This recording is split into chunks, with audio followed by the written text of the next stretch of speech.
bien, nous sommes avec Edine Aritsegui, qui est numéro 2 sur la liste du Parti animaliste, c'est un régional de l'État, puisque vous êtes adjoint au maire de Montpellier. La première question est pour Émilie Beck. Bonjour. L'élevage fait partie des nombreux secteurs soutenus par l'Union européenne. Pensez-vous qu'il faut supprimer les aides à ce secteur en tant que représentant du Parti animaliste? Alors, ce que nous prenons au Parti animaliste, c'est la suppression de l'élevage industriel et intensif. D'ailleurs, il faut rappeler que le ministre de l'Agriculture a récemment indiqué que ça n'existait pas en France, alors qu'on a plus de 80% des animaux qui sont enfermés, 99% des lapins, 95% des cochons, 86% des poulets, les poulets qui vivent dans l'espace d'une feuille A4, dans des conditions terribles où ils deviennent malades, où il faut les gaver d'antibiotiques, ce qui crée de l'antibiorésistance avec des conséquences sanitaires énormes. Le COVARS a récemment indiqué que l'élevage intensif va générer les futures pandémies type Covid, c'est-à-dire la question c'est pas est-ce que ça va arriver, c'est quand est-ce que ça va arriver. Donc bien évidemment que pour des raisons éthiques pour les animaux, des raisons sanitaires, des raisons environnementales, nous prenons la fin de l'élevage industriel intensif et nous prenons également une diminution de la production et de la consommation de produits d'origine animale de 50% d'ici 5 ans, puisque c'est également nécessaire pour des raisons de santé. On a tous les jours 400 morts, rien qu'en France, de maladies cardiovasculaires liées à la consommation de viande. L'OMS a indiqué que c'était un facteur aussi cancérigène, plus l'impact environnemental énorme. On voit la déforestation, on voit l'impact sur l'eau, les gaspillages en eau. Je me permets de vous recentrer sur la question. Est-ce qu'il faut supprimer les aides au secteur de l'élevage ou, à défaut, les restreindre à ce que vous appelez, vous, des élevages qui ne seraient pas intensifs ou extensifs? Alors nous demandons à ce que les aides de la PAC soient réorientées pour aider les éleveurs, justement, qui sont dans de grandes difficultés. Il faut savoir que l'INSEE a indiqué que les éleveurs sont les plus pauvres des agriculteurs. Ça va pas s'arranger si on réduit la consommation de viande. Et donc nous avons une solution. La solution, c'est de les réorienter vers la production de protéines végétales. C'est-à-dire que nous demandons à racheter les dettes des éleveurs, puisqu'ils sont pieds et poings liés par des contrats, par des grosses dettes, pour les aider. Demander à ce que les subventions soient réorientées pour les former vers la production de protéines végétales et à ce qu'ils démarrent des activités dans ce secteur-là, qui est un secteur d'avenir, la filière d'avenir, c'est le végétal, donc nous souhaitons réorienter les aides de la PAC. Alexandre Osgard. Alors, est-ce que vous pensez que la décision de cet hiver de la Commission européenne des droits de l'homme, estimant qu'interdire l'abattage rituel sans étourdissement ne constituait pas une violation des libertés religieuses? Bien sûr, il faut rappeler le contexte. Donc c'est une région de Belgique qui a interdit l'abattage sans étourdissement préalable. Et il y a eu un contentieux juridique qui remontait jusqu'à la CEDH. Effectivement, la CEDH a autorisé légalement à l'interdire. Et nous sommes favorables à cette décision, bien entendu. Et donc, nous nous réjouissons de cette décision. Et il faut savoir donc qu'aujourd'hui, si le gouvernement le souhaitait, avec la majorité, il pourrait l'interdire en France. Et nous regrettons que le gouvernement ne le fasse pas, par démagogie, il pense que c'est démagogique, par crainte électoraliste. Et donc, nous, évidemment que c'est dans le programme du Parti animaliste d'interdire l'abattage sans insensibilisation préalable. Question immigration, Agathe Baudouin. Votre parti défend évidemment la cause animale. Quelle est sa position sur l'humain et notamment sur la question migratoire en Europe? Alors, le Parti animaliste est un parti avant tout humaniste qui étend son champ de considération envers les animaux qui ont souvent été négligés ou martyrisés. Donc, concernant l'immigration, il faut bien avoir en tête que les personnes qui partent de chez elles ne le font pas par gaieté de cœur.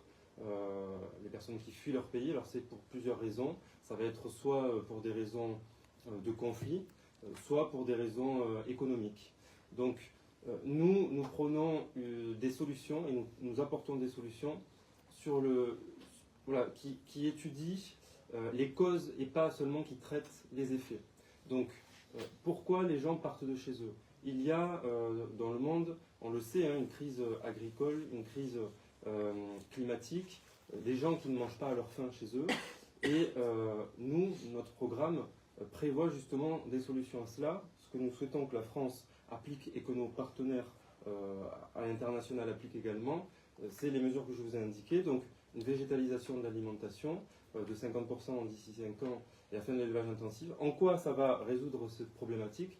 Eh bien, cela va la résoudre puisqu'il faut savoir que pour créer 1 kg de protéines animales, il faut 7 kg de protéines végétales. C'est-à-dire qu'on gaspille de la nourriture. On gaspille 6/7 de nourriture et au lieu de créer de la richesse, on en perd. Donc, si nous réaffectons les terrains agricoles pour nourrir directement les humains, eh bien, nous pouvons mettre fin à la famine. Aujourd'hui, en France, il y a aussi 30% de Français qui indiquent ne pas manger à leur faim. Eh bien, nos solutions apportent nos propositions apportent des solutions concrètes. Ce qui sous-entendrait que toutes les terres sont arables de façon égale et qu'on peut cultiver tout et n'importe quoi sur n'importe quelle terre. En fait, aujourd'hui, 70% des terres sont utilisées pour l'élevage, c'est-à-dire soit les animaux directement, on parle de la crise migratoire, donc là, dans voilà. les pays où...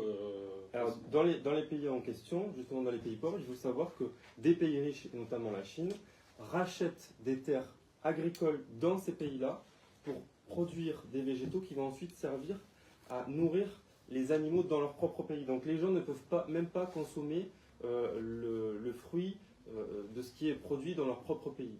Donc c'est extrêmement grave et nos solutions sont des solutions efficaces qui permettront de résoudre ces problématiques-là. Question défense, Isabelle Portola. L'Europe doit-elle se préparer à une possible guerre contre la Russie selon vous? Alors, nous n'avons pas de boule de cristal pour savoir s'il va y avoir une guerre, c'est un sujet extrêmement grave. Non, mais est-ce qu'il faut s'y préparer, c'était la question. Est-ce qu'il faut s'y préparer? Eh bien, de toute façon, il faut se préparer à toutes les situations. Je pense que c'est la sagesse qui l'impose. Après, pour aller plus loin dans votre question, moi je pense que, enfin nous pensons au Parti animaliste, qu'il faut, pour des sujets avec autant d'impact, c'est-à-dire est-ce que l'Europe et la France vont rentrer en guerre? Si vraiment il doit y avoir des décisions qui ont cet impact-là, nous appelons à ce qu'il y ait un référendum. Un référendum puisque les Français sont souvent très peu écoutés par les pouvoirs publics. Et on le voit avec des exemples comme la chasse, la corrida, l'élevage intensif où les Français sont majoritairement contre et pourtant c'est encore autorisé, voire, pas voire même, c'est clairement subventionné.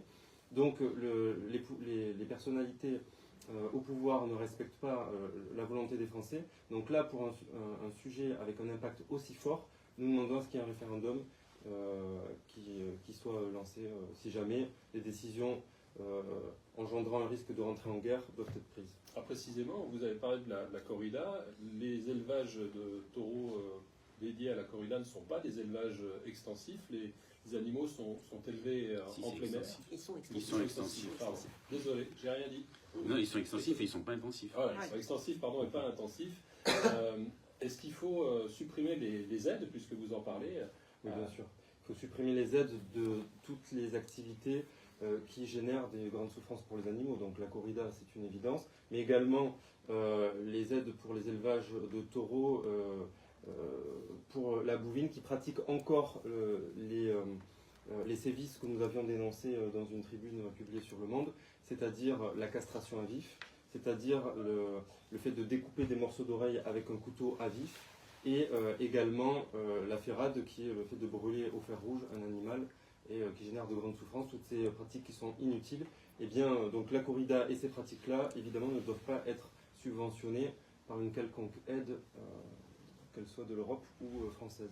Merci, on va revenir à la défense avec Coralie Mollard. Pas la défense des animaux, hein, mais la défense tout court. Parce que du coup, au-delà du référendum, qu'est-ce que pense votre liste? Qu'est-ce que vous pensez? Comment est-ce qu'on peut aider les Ukrainiens? Est-ce qu'il faut continuer à fournir des armes ou bien aller plus loin, comme l'a souligné le président de la République qui a envisagé l'envoi de troupes au sol?